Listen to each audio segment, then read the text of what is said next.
Perfecto, entonces con la Guillermo. presentación. Bueno, buenos días a todos. Como uso habitual, le doy la bienvenida a la reunión de la Comisión de Finanzas y Negocios de la Cámara Española de Comercio de la República Argentina, agradeciendo a los que hicieron posible este evento, desde el presidente doctor Guillermo Ambrogi, las empresas auspiciantes y a la coordinación de Sergio Buenaga para que todos podamos participar a través de la plataforma Zoom. Finalmente, un agradecimiento especial a nuestro orador invitado de hoy, Carlos Olivieri, de quien más adelante les comentaré su amplísimo currículum. Carlos nos hablará de las causas y consecuencias de la actual crisis financiera internacional, y en esta presentación me parece conveniente recordar brevemente qué pasó en el Poder Ejecutivo, en el Ministerio de Economía y en el Banco Central de la República Argentina en los últimos 30 años y medio, desde que se creó la actual moneda, el peso, el 1 de enero de 1992, que como consecuencia de la ley de convertibilidad se estableció la relación de un peso igual a un dólar estadounidense, cotización que se mantuvo por 10 años hasta diciembre del 2001. Les decía que por el Poder Ejecutivo pasaron 9 presidentes, desde Carlos Menem hasta Alberto Fernández. Hubo 21 ministros de Economía, desde Domingo Cavallo hasta Silvina Batakis, y 15 presidentes del Banco Central, desde Roque Fernández hasta Miguel Pese. La duración en los respectivos cargos son los datos que ayudan a ver las crisis argentinas. Algunos presidentes ejercieron alrededor de 10 años, como Menem o los Kirchner, y otros algunos días, como Puerta y Rodríguez Sá. Los ministros de Economía tuvieron una duración promedio de 1 año y medio, donde Cavallo estuvo más de 5 años, y otros, como Gallo y Capitanich, unos pocos días. En el Banco Central el promedio es de 2 años, pero de los 15 presidentes hubo 3, Roque Fernández, Martín Redrado y Pedro Pou, que estuvieron alrededor de 5 años. Podemos decir que la actual crisis argentina se originó a partir del 20 de diciembre de 2001 y pasaron 20 años.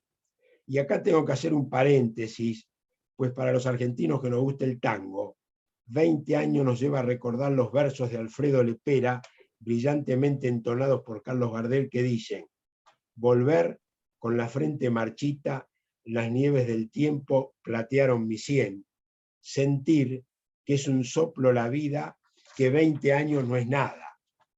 Pero para los argentinos, en 20 años, el tipo de cambio del dólar oficial pasó de 1 peso a 133 pesos, o sea que aumentó más de 13.000%, mientras que en ese mismo periodo la inflación en Argentina, medida por el coeficiente SER, pasó de 1 a 52,22, aumentó más de 5.000%.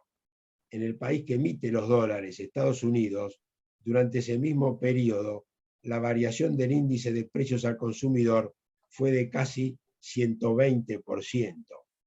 Entonces, considerando ambos índices oficiales de inflación, ese dólar de 1 peso en el año 2002 hoy debería valer 115 pesos. Acá surge una pregunta para hacerle a nuestro orador de hoy, que la dejamos para que la responda al final de su exposición. ¿El dólar oficial está atrasado o adelantado? Bueno, luego de comentar estas curiosidades y permitir que en estos minutos se vayan incorporando a la reunión los que no habían encontrado el link o la clave para ingresar, les paso a comentar los antecedentes de Carlos Olivieri, quien nadie mejor que él para que podamos entender la crisis financiera internacional en la que también está inmersa nuestra querida Argentina. Carlos Olivieri tiene una trayectoria muy relevante en el campo de las finanzas, tanto en nuestro país como en el exterior. Fue director del Banco Central de la República Argentina, director financiero de YPF y miembro del directorio de Aerolíneas Argentinas, Quilmes, Eaton y Sol Petróleo. En el exterior fue presidente de Maxus Petrolera de Estados Unidos y de Provida AFP de Chile, el fondo de inversión más grande, el fondo de pensión más grande de Latinoamérica. En el plano académico fue decano de la Facultad de Ciencias Empresariales de la Universidad Austral y profesor de las universidades del SEMA, Católica, UBA y de El Salvador. Profesor invitado también de la Michigan University de Estados Unidos. Actualmente es miembro de los directorios de TGS, Transportadora de Gas del Sur, y vicepresidente de ACES, Estudios Superiores de la Universidad Austral, y profesor de Mercado de Capitales de la Universidad Torcuato Di Tella en el Máster de Finanzas. En el campo privado es asesor financiero de operaciones en la Bolsa de Comercio y agente productor ALIC registrado en la Comisión Nacional de Valores. Como si todo esto fuera poco, es autor de los libros ¿Cuánto vale una empresa?, de Editorial La Ley, y Mercado de Capitales Argentino como instrumento financiero de las empresas y los inversores, editado por la Fundación de la Bolsa de Comercio de Buenos Aires. Ahora sí, Carlos, te escuchamos con mucha expectativa. Muchas gracias, Guillermo. Adelante. Muchas gracias. Vamos a ver a lo largo de esta próxima hora qué nos está pasando no solo en Argentina, sino fundamentalmente en el mundo, porque los mercados internacionales se encuentran en una inestabilidad producida por factores muy pocas veces vistos, y resulta muy difícil poder evaluarla, poder saber en qué punto de la crisis estamos, qué nos va a pasar y cuándo nos va a pasar. Vamos a tratar de resumir las opiniones de la gente que habitualmente más opina sobre estos temas, que trato de resumirla tratando de ver qué opina la gente que tiene, los gurúes, que tienen mayor peso en las decisiones de mercado. Y entrando en este tema, viendo lo que pasó en los mercados, lo primero que me sorprendió por su magnitud fue la caída del endowment o de los fondos que dispone Harvard. Bueno, a consecuencia de esta crisis, Harvard perdió el 43%, siendo que Harvard habitualmente era el líder, junto con Yale, de aquellos que producían mayor rentabilidad en los mercados internacionales. Claro, eran más agresivos, por eso tenían esta fuerte rentabilidad, pero lo cierto es que quedaron con la boca abierta de lo que le pasó a lo largo de esta crisis. Piense que Harvard manejaba al 31 de diciembre del año pasado 50.000 millones de dólares, o sea, una cifra tremenda, pero se les cayó consecuencia de la caída de muchas compañías en las cuales ellos tenían una fuerte participación. Meta o Facebook era la número 1 y cayó considerablemente, como ya vamos a ver a lo largo de la presentación. El mundo hoy perdió el 20% del valor de los mercados de capitales, es decir, casi se pierde un Producto Bruto Mundial desde el 1 de enero hasta la fecha. El Producto Bruto Mundial, mejor dicho, el mercado de capitales representa alrededor de 4 veces, el valor del Producto Bruto Mundial, es decir, Producto Bruto Mundial es la quinta parte del mercado de capitales, y esta crisis también afectó alrededor del 20% del Producto Bruto Mundial. Es una tremenda brutalidad el impacto que ha producido esta crisis, que afectó al 99% de los títulos valores que se cotizan en los mercados internacionales. Es realmente impresionante, porque en otras crisis uno siempre tuvo algún ancla, alguna inversión, que bueno, que se mantenía totalmente estable, pero en esta oportunidad prácticamente el tsunami que hemos tenido barrió con todo. Y vamos a ver ahora en concreto las causas.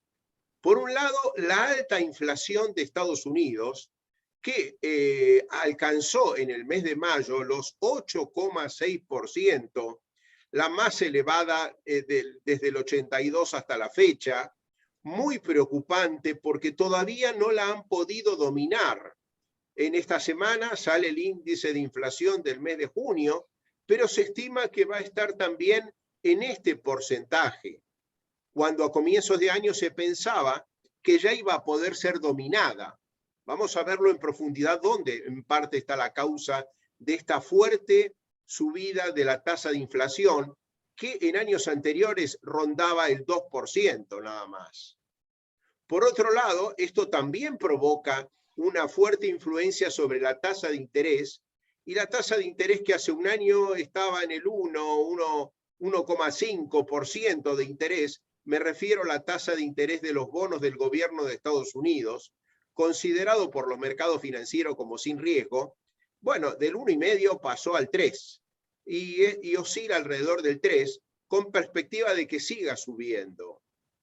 También encima de estos problemas financieros, también tenemos la guerra de Rusia y Ucrania, que en un primer momento se pensó que en un mes se iba a terminar, y esto sigue, con grandes consecuencias para el precio del petróleo y gran parte de los commodities, ni hablar del precio del gas y las consecuencias de que la falta de suministro del gas ruso le ocasiona a Europa, especialmente a Alemania. Por otro lado, el crecimiento mundial está cayendo en cuanto a la aceleración que tenía de una forma muy significativa. En el 21 estábamos en el 6, en el 22 ya estamos hablando de cifras que están más cerca del 3, del 2, que de lo que teníamos anteriormente estimado, que se aproximaba al 4%, pero ahora ya estamos cerca del 2, y sigue cayendo, fundamentalmente por lo que pasó en el primer trimestre en Estados Unidos, que tuvo crecimiento negativo. China también bajó alrededor del 1% el crecimiento que tuvo en el primer trimestre, y también sufrido por el efecto del COVID, también hizo que el Producto Bruto cayera significativamente en China, por las medidas estrictas que han establecido en China, que han desacelerado el crecimiento chino.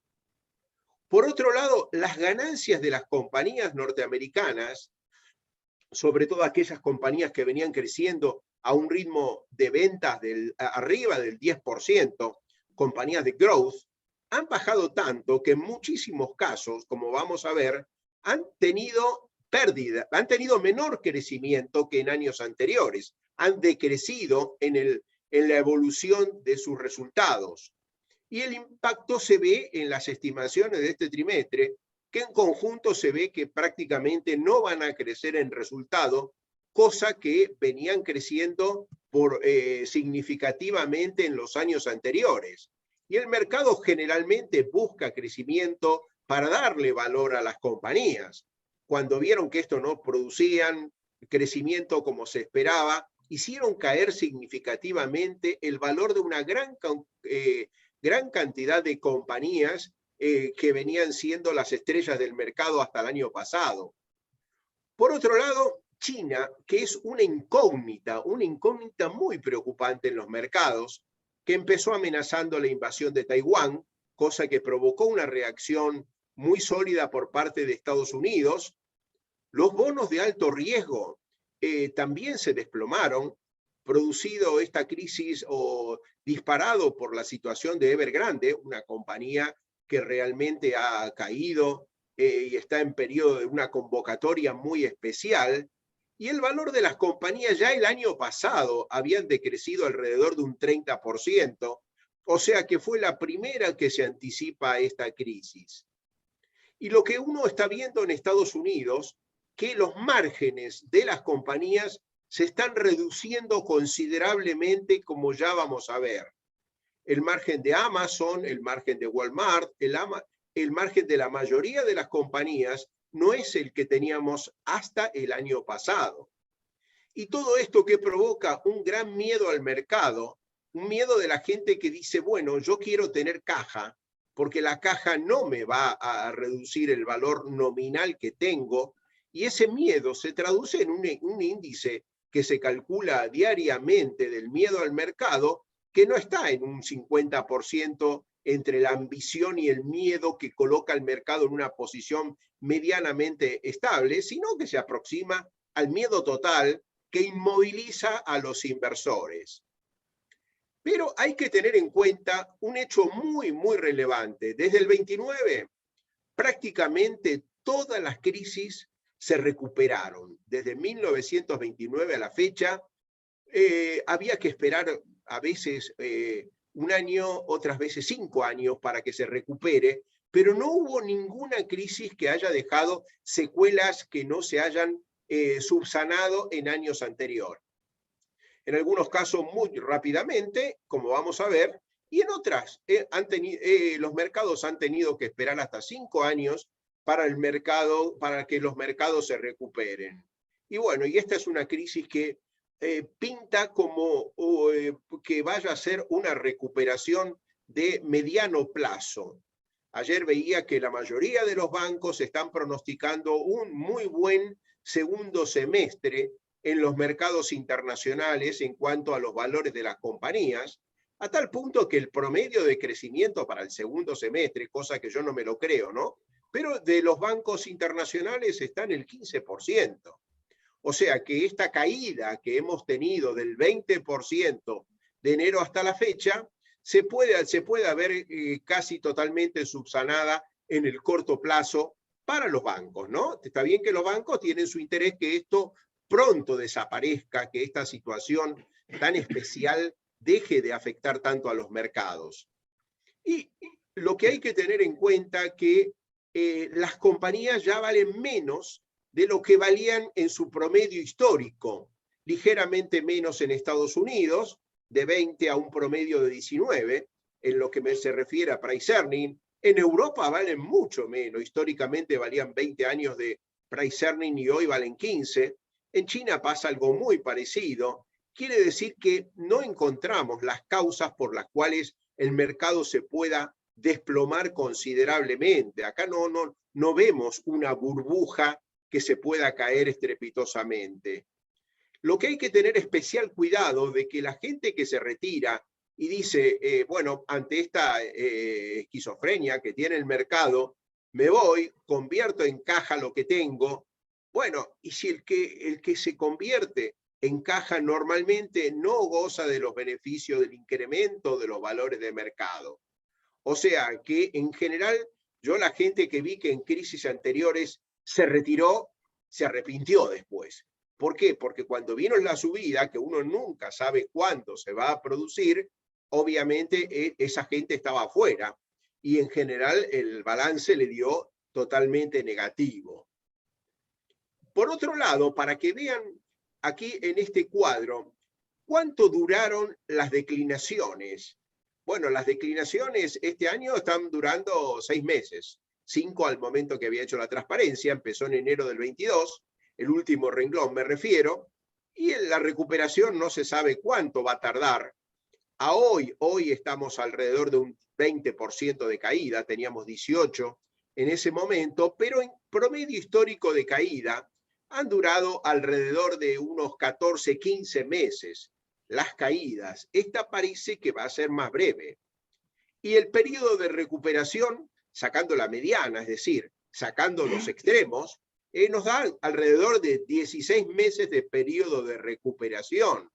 Obviamente acá tenemos la crisis de las hipotecas, que fue la más pronunciada de los últimos 90 años, que hizo caer el mercado desde octubre del 2007 hasta fines hasta el 2009 prácticamente, un 57%, y esa tardó prácticamente 49 meses en recuperarse totalmente.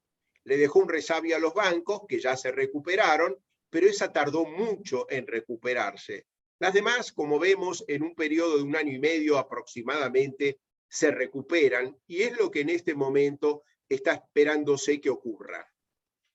Bueno, en general estamos al borde de pensar que este es un bear market, es decir, un mercado asociado al oso, que a uno lo agarra, un oso lo destroza, en frente al bull market que lo tira para arriba.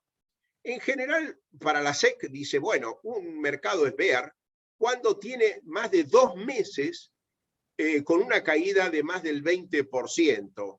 En este caso estamos al borde, porque hay días cuando cae en alguna semana más de 3-4%, que la caída del Standard & Poor's 500 marca desde principio de año ahora una caída de más del 20%, pero después se recupera, con lo cual todavía no estamos a pleno en un bear market, pero la particularidad de este mercado, como decíamos al principio, es que uno no encuentra inversiones a dónde refugiarse. Obviamente que dice, no, me pongo en caja. Sí, caja pero con una inflación del 8 y pico por ciento, estás perdiendo considerablemente. Y esto lo están entendiendo los americanos de una forma súper acelerada, con otros ingredientes diferentes a la forma en que lo entendemos nosotros, pero el tema de la inflación es tan grave que le están catalogando a esta situación del mercado como la crisis de la inflación norteamericana.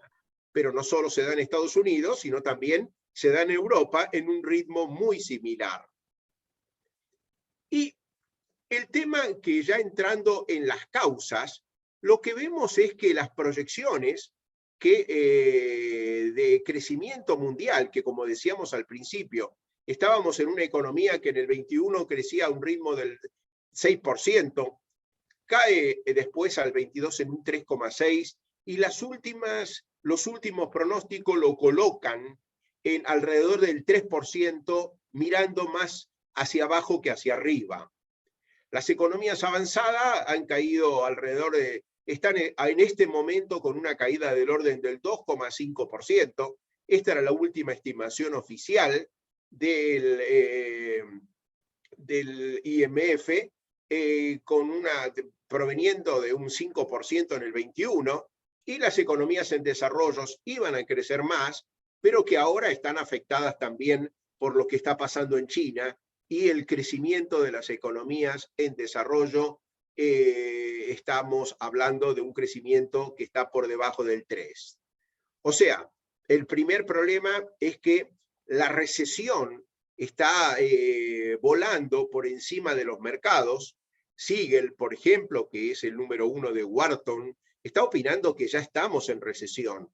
Estados Unidos, por ejemplo, en el primer trimestre ha dado un crecimiento negativo. Se estima que en el segundo semestre puede ser negativo con altas probabilidades, y la Reserva Federal estima que el crecimiento del segundo semestre puede ser de -1. O sea, que acá estamos hablando de una economía que está en una leve recesión. No es preocupante, porque lo preocupante sería que estuviéramos hablando de 3, 4, 5% de caída, y la fortaleza se da en el mercado laboral, que de alguna manera está soportando en buena medida la situación de la crisis en los Estados Unidos. Y este es el índice del miedo que estamos teniendo hoy entre los inversores. O sea, los inversores tienen miedo, y en general todo el mundo está llamando por teléfono: ¿qué pasa con mis inversiones que se han caído un 15%? Al otro viene gente a la oficina donde le ha caído un 30, 40%, pero bueno, algunas han hecho verdaderas bestialidades con su cartera. Y bueno, ¿y qué quieren ahora? Tratan de decir, ¿dónde me puedo refugiar de forma tal que pierda poco? Pierda poco, ya ni siquiera dice quiero ganar. Y bueno, todavía hay oportunidades que nominalmente a uno le van a permitir ganar. Obviamente que no va a acompañar a la inflación, uno eso no lo puede asegurar, y lo vamos a ver al final de la exposición, cuáles son esas alternativas de inversión que hoy se puede encontrar y puede de alguna manera tener una rentabilidad relativamente baja, negativa en términos reales, pero no negativa en términos absolutos. Es decir, que en valor nominal va a tener rentabilidad positiva, pero claramente está indicando de que el mercado tiene miedo.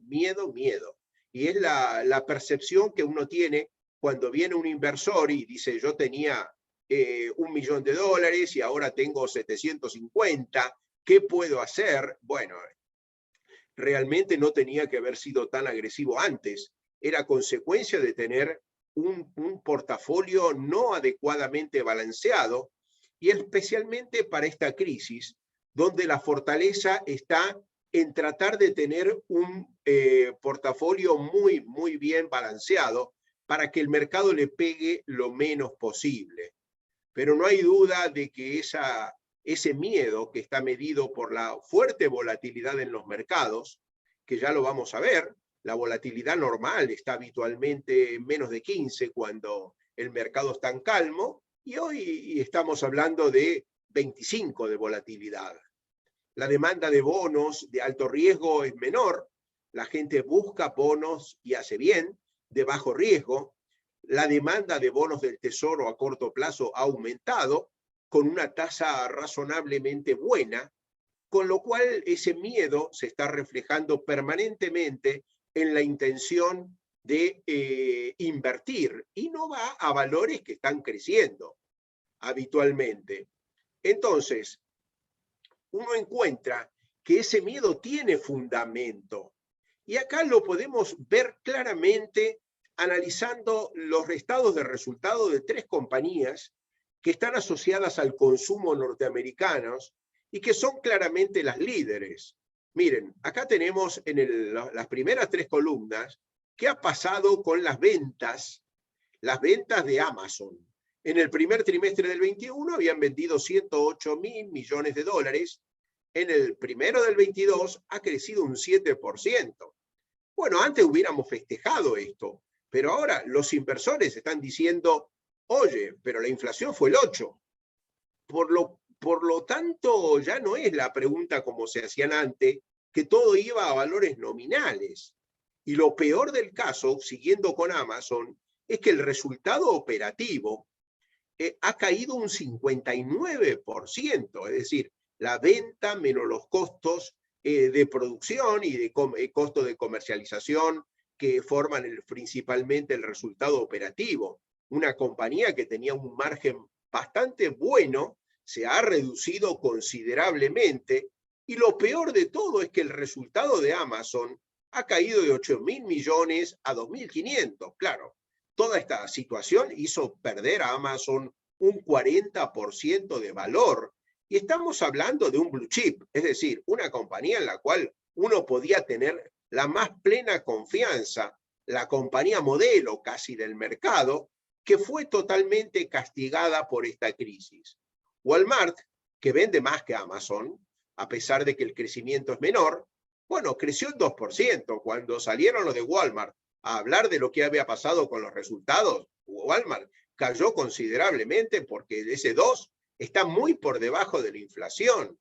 Cuando vieron que escarbaban un poco más y que los resultados habían caído operativamente un 23%, se preguntaban por qué, y porque realmente los clientes demandaban más productos de bajo margen. O sea, el yogur no lo podían aumentar y la leche tenía que seguir los lineamientos de la inflación o un poco menos. Quiere decir que no podían aumentar al ritmo que se esperaba, como sí pasaba en años anteriores, y el resultado neto tuvo una caída de crecimiento, ¿no? Estamos hablando de que, bueno, de 2.800 millones a 2.100 millones. Estamos hablando de la compañía número 1 en comercialización del mundo, como es Amazon, como es Walmart. Y lo mismo le pasa a Home Depot, que era un poco la estrella del mercado, que también se vio con un porcentaje de crecimiento de resultados operativos que subía 3%, que es muy pálido frente a una inflación del 8%, y el resultado neto también tenía un crecimiento muy, muy débil. Quiere decir que ahora muchos analistas, muchos inversores, le están pidiendo a las compañías que puedan acompañar la inflación y apuntar a aquellas compañías que realmente saben ajustar por inflación o pueden ajustar por inflación sus resultados. No es como antes, o sea, este fenómeno que claramente lo tenemos en Argentina, hoy en Estados Unidos está tomándose muy en cuenta. Y después nos encontramos en lo que ocurrió en el mercado. Y acá la comparación se ve en 3 tipos de compañías, 3 tipos de fondos. Acá voy a ser más específico, yendo a 3 ETF que representan mucho lo que es el mercado. El mercado divide las compañías en varios tipos, pero los 2 grupos más importantes vienen de compañías que crecen, de crecimiento, que los inversores apuestan a ese crecimiento permanente, son las compañías de growth, y hay un ETF, un fondo que las agrupa muy bien, que se llama VUG. Y ahí están todas las compañías que más crecen en el mercado, ¿no es cierto? O sea, las compañías que ahí notábamos el crecimiento de Facebook, de Amazon en el pasado, compañías que venían creciendo muy bien, y bueno, estas compañías, Zoom, por ejemplo, una clara que estamos utilizando en este momento, y los mercados a esas compañías cuando vieron que no crecían lo que veían y se refleja en el valor de ese ETF o fondo que se llama VUG, estas compañías perdieron el 30,4% del valor al 30 de junio. En contraposición, en el otro extremo, tenemos las compañías de valor cuyo precio de mercado está respaldado por los activos que tiene, por los resultados, más que por su crecimiento. Ahí la más representativa es Exxon, por ejemplo, Chevron, compañías que tienen un respaldo en sus yacimientos, compañías como JP Morgan, que lo tienen los resultados que va sacando, y bueno, hay un ETF que acompaña a estas compañías de valor que se llama BTV, y bueno, estas han perdido nada más que el 9%. Ya se cree que el mercado ajustó y el crecimiento de estas dos va a ser parecido al que se viene observando en el fondo SPY, como le llaman los americanos, que ha perdido en el periodo enero a junio un 20%. Normalmente es el fondo predilecto de los mercados, un fondo que ha dado en los últimos 30 años un 10% de crecimiento, con lo cual uno invertía allí y se quedaba tranquilo. Pero bueno, vienen estas crisis y el fondo ha perdido un 20%. Con lo cual, lo que uno observa es que las caídas de acciones y la caída de muchas compañías ha sido tremenda. Mucha gente estaba muy feliz en el año 21 porque sus compañías habían crecido mucho, pero acá vemos las caídas más importantes. Miren, la primera es China. ¿China por qué cayó poco? Bueno, porque en el año anterior había caído un 30%. Quiere decir que China lleva una caída del 40% del valor. Google ha caído un 24% y es otra blue chip. De VUG ya hemos hablado. CRM, que era una compañía estrella, Salesforce, ha perdido un 35%. Adobe, otra muy atractiva en años anteriores, el 35%. Tesla, que bueno, que claramente era la compañía de autos eléctricos que venía irrumpiendo en el mercado aceleradamente, perdió el 36% en el primer semestre. Amazon, como ya hemos hablado, el 36% también. Zoom, el 41%. Nvidia, que es una compañía donde se desarrolla mejor que nadie inteligencia artificial, 48%. Mercado Libre, 53%. Lamentablemente, teníamos una compañía modelo en cuanto a crecimiento en el mercado. Las acciones habían superado los $1.900 cada uno. Todo el mundo muy sorprendido por lo bien que iba y hoy las acciones están en el orden de $700, $800. Consecuencia de que el crecimiento que se observa hacia el futuro no es el que iba a suponerse, y además que la tasa de interés con la cual se actualiza es mayor de la que teníamos anteriormente. Facebook, 53%, el nombre actual Meta. Lucid, que es otra compañía de coches eléctricos que había sido furor el año pasado, perdió el 55%. El Bitcoin perdió el 60% y ahora no sale del orden de $20.000 cuando había alcanzado los $65.000 en noviembre del año pasado. PayPal pasa algo parecido, 63% abajo. Netflix, 71%, y Netflix parecía que se comía el mercado, pero cuando dijo mi crecimiento no iba a ser el previsto, empezó a caer estrepitosamente. Con Rivian pasa algo parecido, es otra fábrica de coches que le ha ido muy mal, porque todo el mundo apostaba que iba a seguir creciendo y frenó el crecimiento. Y bueno, y con Coinbase también la caída por estar vinculado a las criptomonedas ha sido tremenda. O sea, como ven, la gente que estaba posicionada en estas compañías, en muchos casos ha perdido el 40% de su patrimonio financiero. Es terrible. Había una sobrevaluación y bueno, uno no puede estar concentrándose en compañías de un solo tipo, porque tiene una debilidad tremenda y esta crisis se lo demostró.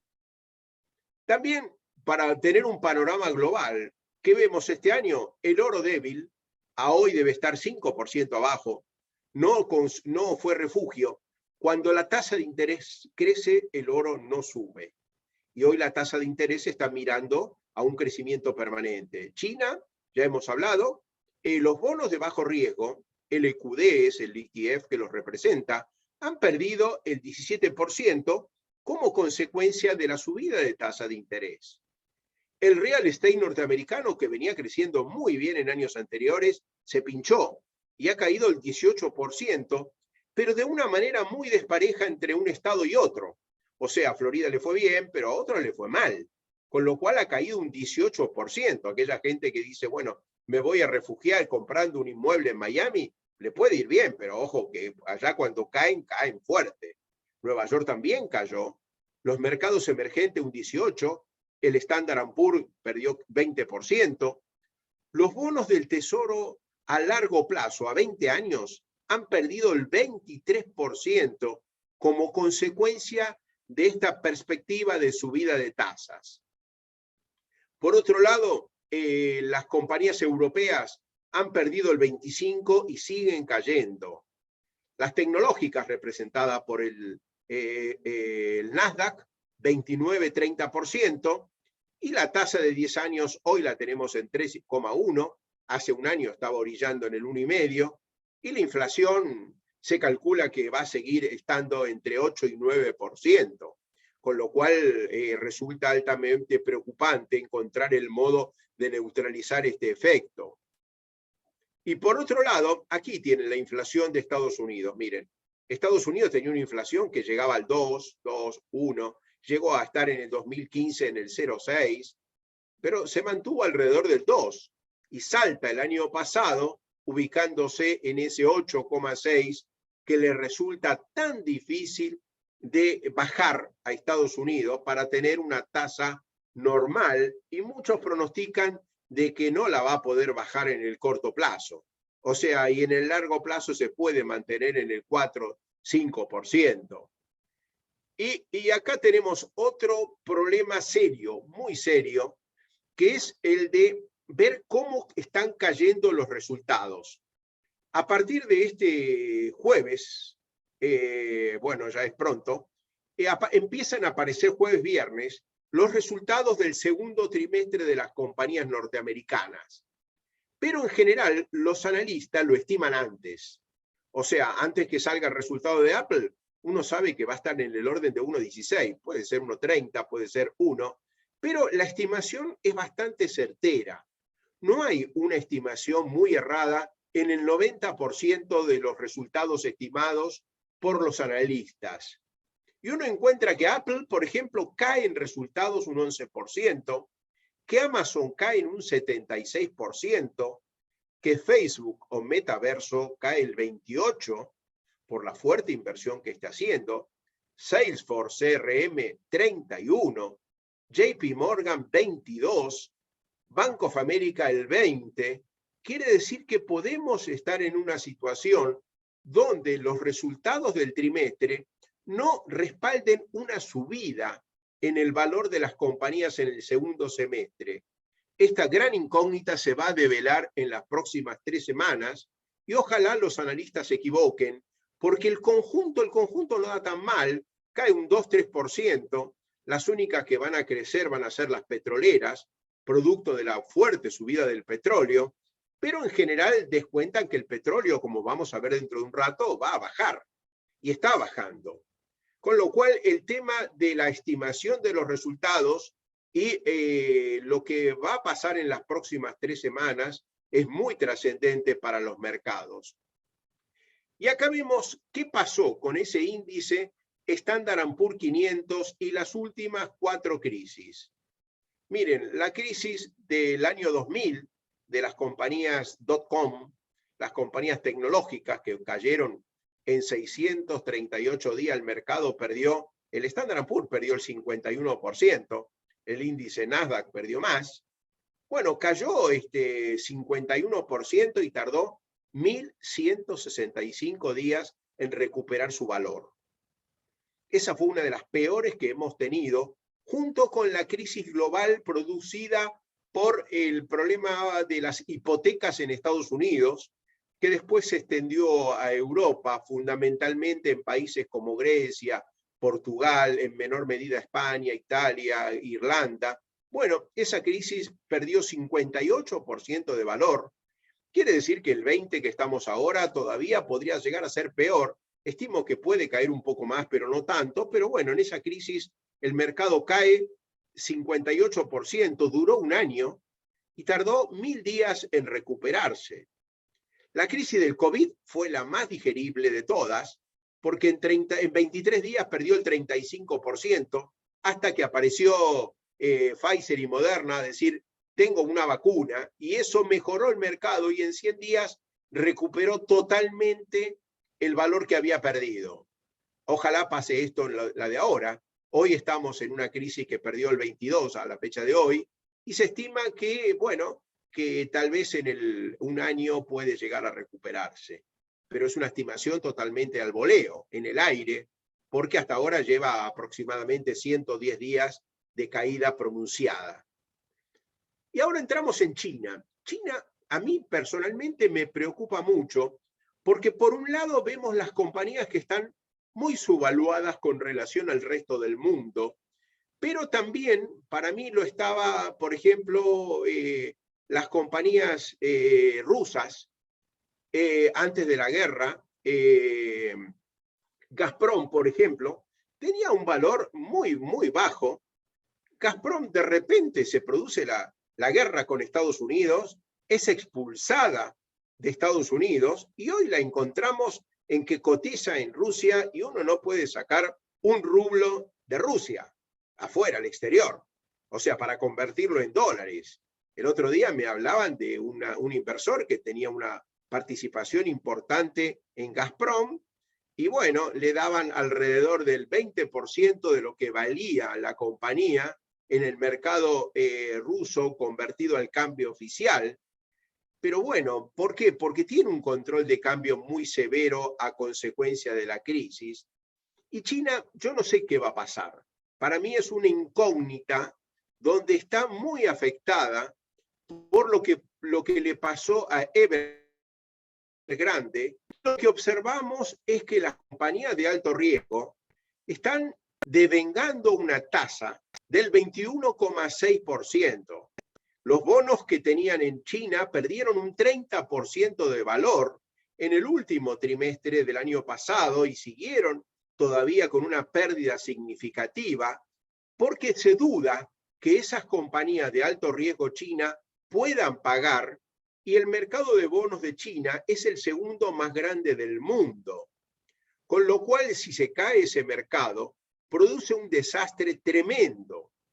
Evergrande tenía un pasivo del orden de una compañía inmobiliaria, una compañía de real estate, producía edificios, edificaciones de todo tipo, tenía 300.000 millones de dólares de pasivo, está en proceso de tratar de arreglar su situación, pero hizo caer estrepitosamente el valor de los bonos de alto riesgo en China.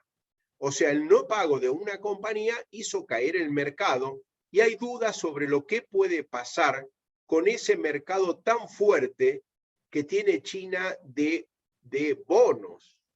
Y por otro lado, hay que recordar que las regulaciones que ha impuesto en alguna oportunidad el gobierno chino había hecho caer significativamente al mercado. A esto le agregamos el tema de la eventual invasión a Taiwán, que China se anticipó y dijo que en los próximos 4 años que quedan la va a hacer. Entonces está creando una incertidumbre muy grande, sobre todo también para la opinión de la SEC y la opinión de Estados Unidos, que no le deja a los americanos comprar compañías chinas, con lo cual es un problema muy serio. Hay más de 100 compañías que no pueden ser compradas por los americanos, con lo cual esperemos que no pase, pero hay una espada de Damocles encima del mercado chino, y es el segundo mercado después de Estados Unidos más grande del mundo. Con lo cual es una incógnita lo que va a pasar. Tenemos encima el COVID, que cada vez que los ataca encierran la economía, el Producto Bruto cae. Por lo tanto, es un tema de preocupación. Uno ve barato al mercado chino con un crecimiento por arriba del de Estados Unidos, pero con una gran duda alrededor de lo que puede pasar en China. Y a todo esto se le agrega la ley de innovación y competencia que está en proceso de ser aprobada en Estados Unidos, por la cual prácticamente gran parte de los productos que fabrica China van a ser fabricados en Estados Unidos o en sus aliados. Y bueno, los semiconductores caen primero, pero esto se puede expandir y le puede dar un golpe muy grande a la economía china, esta ley nueva que está por salir en los Estados Unidos. Con lo cual es para tenerlo muy en cuenta porque está dando una sensación de preocupación en el mercado chino. Y entramos ahora en otro tema, que es un tema donde mucha gente y muchos bancos están recomendando. Dice, bueno, en este contexto vayamos a commodities. Claramente el líder de los commodities, el petróleo, ha subido muchísimo, acompañado por el gas. Entonces uno dice, sí, tenían razón, desde principio de año, las compañías de energía, el petróleo, el gas, fueron lo único que había subido, a pesar de que en estos últimos 15 días han bajado, producto de la visión negativa sobre la evolución del Producto Bruto Mundial.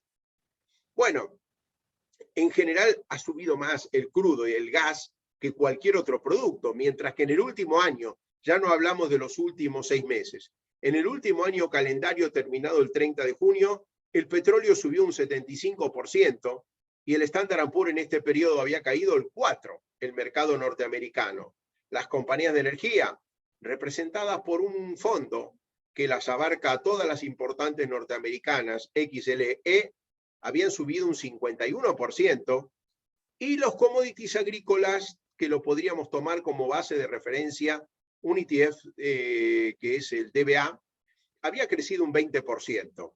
Bueno, la gente que entró aquí está relativamente feliz, pero en general resulta difícil recomendar commodities porque cuando vemos qué pasó en los últimos 10 años, los commodities no tuvieron un comportamiento muy feliz y ahora que está subiendo la tasa de interés tampoco. O sea, el crudo en 10 años solo subió un 18%. O sea, la inflación de Estados Unidos y menos. El Standard & Poor's en este periodo subió 230%. Las compañías de energía subieron menos que el resto de los sectores, solo el 28%. Y los commodities agrícolas, maíz, trigo fundamentalmente, han caído un 35%. Con lo cual hay que ser muy especialista para entrar en commodities, porque cuando caen, caen y de una forma significativa. Bueno, y entramos para cuando uno quiere ver, bueno, cuán nervioso está el mercado y cómo influye el nerviosismo del mercado en el valor de las acciones.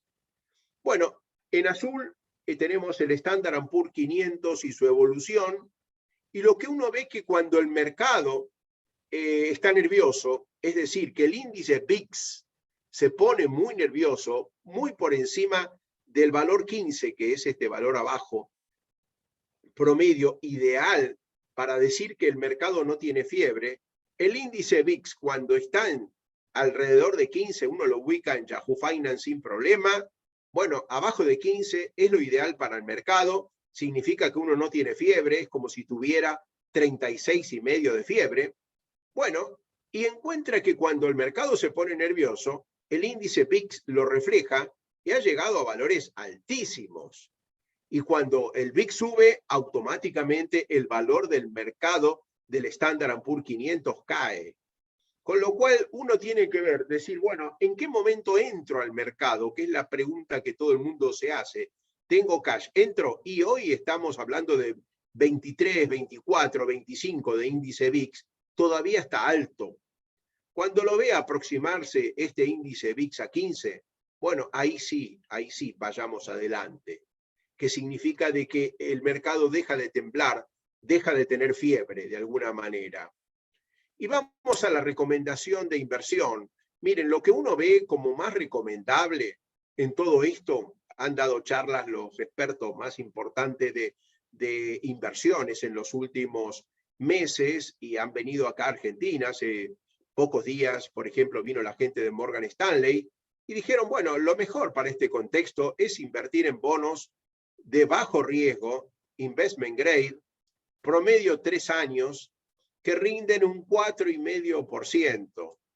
Nosotros es la inversión que más estamos haciendo en el último mes y medio, 2 meses. Uno dice, bueno, si la inflación está en el 8, ¿por qué me recomiendan el 4,5? Porque es tranquilo. Ese en 3 años, si uno compra un bono del Santander, un bono de Pioneer, un bono del Bank of America, seguro que lo van a pagar. Va, seguro nunca se sabe, pero uno presume que sí, y le rinden un 4,5%, y en 3 años ya se hizo de la caja, con lo cual ya lo ganó. Es una fija, digamos, yendo a los caballos. Es una fija que este bono va a andar bien y que van a tener una rentabilidad aceptable para este contexto. El que dice, bueno, me voy a bonos del Tesoro a 2 años, están dando un buen rendimiento, 3% también puede ser una alternativa adecuada, que es el renglón número 4. Como sector, personalmente, vemos que el sector salud es el que menos pierde, el que mejor anda, el que está haciendo muy bien las cosas, y uno está viendo de que el crecimiento en cantidad de medicamentos en Estados Unidos está creciendo a un ritmo real del 20%. Entonces, este es un sector que anda bien. Hay muchas compañías que realmente son altamente recomendables. Consumos imprescindibles, exactamente lo mismo, que XLP es el ETF. En general, obviamente, que la gente sigue consumiendo lo básico y mal no le va. Han caído, sí, tanto salud como XLP, como consumos imprescindibles, pero menos que todo el resto. Y lo que siempre conviene, y ahora más que nunca, es analizar algunas compañías que están bajas con relación a los resultados esperados y que uno las vende a futuro. Nosotros la última que hicimos fue el Louvre, que es Southwest, que nos da un rendimiento del orden del 19% en 6 meses de rendimiento. Y si va mal y la compañía baja, directamente ahí uno puede llegar a tener una rentabilidad que es la prima que está cobrando. La prima que está en el orden del 5 o 6%, o sea, no es nada despreciable. Entonces uno se queda, si la cosa va mal, con la acción, pero le saca un rendimiento, y si la vende, obtiene una rentabilidad que en algunos casos llega hasta el 38% anual. Y el riesgo ahí es prácticamente el riesgo de una acción menos lo que va cobrando de prima, con lo cual resulta lo más atractivo. En general da mucho trabajo para el asesor financiero recomendarlas, pero hay muchas compañías que están en este estatus. Lo más controvertido y discutido es invertir en oro, petróleo y commodities. Algunos lo hacen. Ayer vi un informe de JP Morgan que lo sigue recomendando. Invertir contra la volatilidad puede ser una alternativa, sobre todo para la gente que tiene miedo a los mercados. Entonces dice, bueno, me pongo acá, invierto en este fondo que va cuando hay mucha volatilidad gano, cuando hay poca rentabilidad no. Y bueno, hay gente que le gusta porque dice que de alguna manera neutraliza el efecto de la caída del resto de las acciones del mercado. O sea, para terminar, lo importante es diversificar muy bien la cartera, no tener ninguna acción por más del 5% de una cartera en ningún caso. Lo único que se puede tener más es Standard & Poor's 500, que personalmente tengo el 20% de mi cartera puesta allí. Y ahí sí, uno se queda tranquila porque representa 500 compañías. Entonces, no salir del mercado, estar siguiéndolo, porque de algunas compañías como las que tenían un growth pronunciado hay que tratar de salir, y en general pensar que en el corto plazo esto se recupera y apuntar a esos bonos de corto plazo, a lo sumo 4 o 5, pero más recomendable puede ser 3, y eventualmente si entran a las compañías, lo más adecuado es venderla a futuro. ¿Ok? Acuérdense siempre que el mercado siempre se recuperó después de la crisis. Hay que tener paciencia, en este contexto uno tiene miedo, es lógico, pero uno tiene la plena confianza de que todo esto se recupera. Muy bien. Guillermo, no sé si muy bien. cómo responder las Por lo preguntas menos del chat. Terminamos con un mensaje con cierto optimismo, no eufórico, pero como basados en lo Siempre que que ha subió, paró. acontecido. Los riesgos, y mucha gente dice, entonces, ¿qué me queda? El dólar. Bueno, voy al dólar que es líquido y lo compro al precio que esté.